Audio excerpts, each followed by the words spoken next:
Jangan bergantung kepada aset yang tidak pasti semata-mata.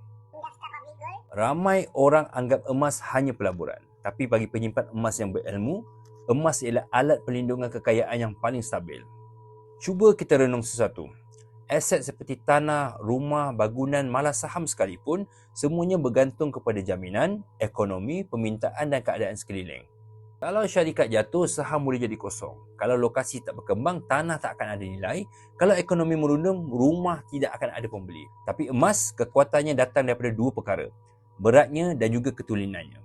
Itu sahaja, tanpa perlu jaminan daripada mana-mana kerajaan ataupun bank.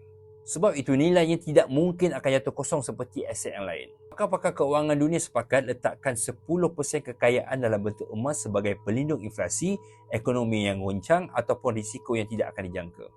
Dan yang lagi bagus, kita tidak perlukan modal yang besar pun. 1 gram emas sekitar RM600. Sudah cukup untuk mula bina payung keuangan sebelum ribut datang. Bukan soal besar modalnya, tapi besar kesannya pada masa depan kita. Untuk memulakan simpanan emas bersama Public Gold, anda boleh hubungi saya dan jangan lupa share, follow dan juga like untuk info lain tentang emas.